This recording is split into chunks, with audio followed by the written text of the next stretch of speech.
তো গাইস আজকে আমরা টুকাই টিভি থেকে মামা ভাগ্নের দুই টিকটকার ইন্টারভিউ নিতে আসছি। তো চলুন দেখা যাক কি হয়।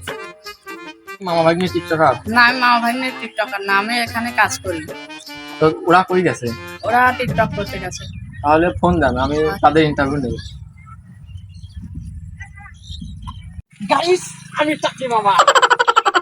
যারা আমার মাছের ভিডিও দেখতে চান তারা আমার ছবির নিচে গুঁতো দিয়ে ফলো করে। দাঁড়াও, সাব্বির ফোন দিছে। হ্যাঁ কি কয়? হ্যাঁ সাব্বির। মামা ভাগ্নের টিকটকার আপনাদের ইন্টারভিউ নিতে এসেছে। আচ্ছা ইন্টারভিউ লিবার আছে। আচ্ছা আমরা আসতেছি।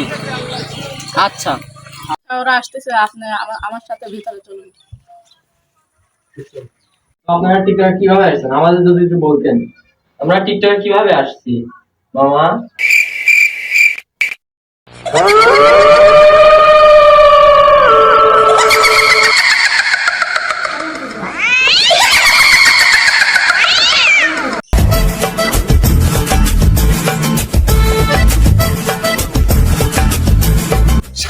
সাধু বাবা বল বৎস, তোদের কি সমস্যা? সাধু বাবা, আমরা সেই ছোটবেলার থেকে প্রতিবন্ধী। তা আমার বাইক নিয়ে আমার সাথে থায়ে থেকে আমার বাইক নিয়েও প্রতিবন্ধী হয়ে গেছে।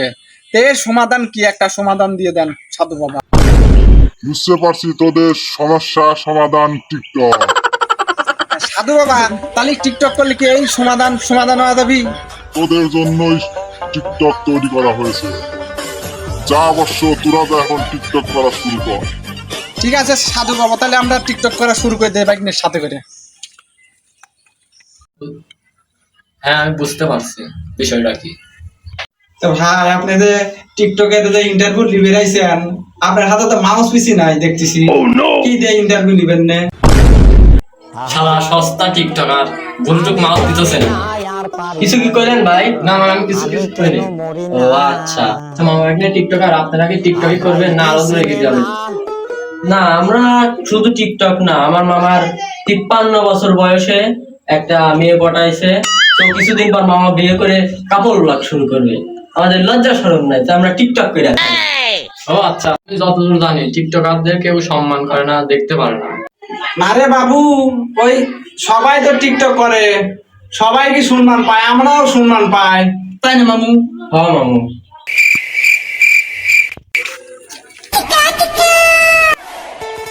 চল চল মামা ভাগ্নের টিকটকার আসতেছে, চল।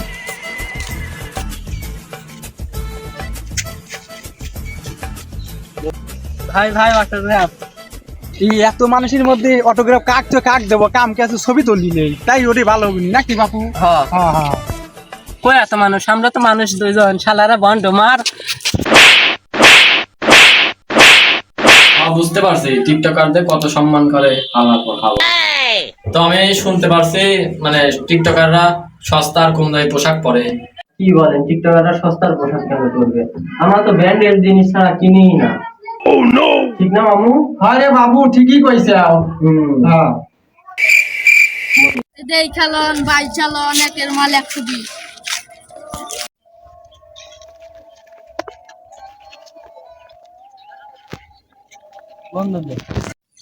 বাবু, এটা কয়টা দেওয়া লাগবে নি? 120 কম নাই? না একটাও কম নাই?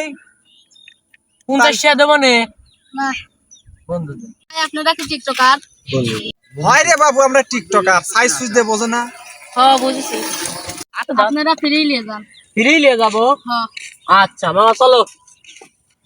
বুট কটালে ওকে একটা ছুঁয়ে দাও না চলো। আল্লাহ শেষে টিকটকার। হ্যাঁ টিকটকাররা যে কত ব্র্যান্ডের জিনিস পরে পাবলিক তা ভালোভাবেই জানে। তো গাইস আপনারা সবাই ভালো থাকবেন আর টুকাই টিভির সামনে সাথেই থাকবেন। আমাদের লজ্জা শরম নাই, তাই আমরা টিকটক করে রাখি। চাকরি প্রথম দিনই শালা কি টিকটকার ইন্টারভিউ নিতে গেছিলাম। উঠাইয়ে না। হ্যাঁ স্যার বলেন। হ্যাঁ রাসেল সাহেব, এরপর আপনি আমাদের এলাকার সবচেয়ে সম্মানিত সুইপারের ইন্টারভিউ নিতে যাবেন, ঠিক আছে? আচ্ছা আমি এখন রাখতাছি, বাই। চাকরি জানি রে খালি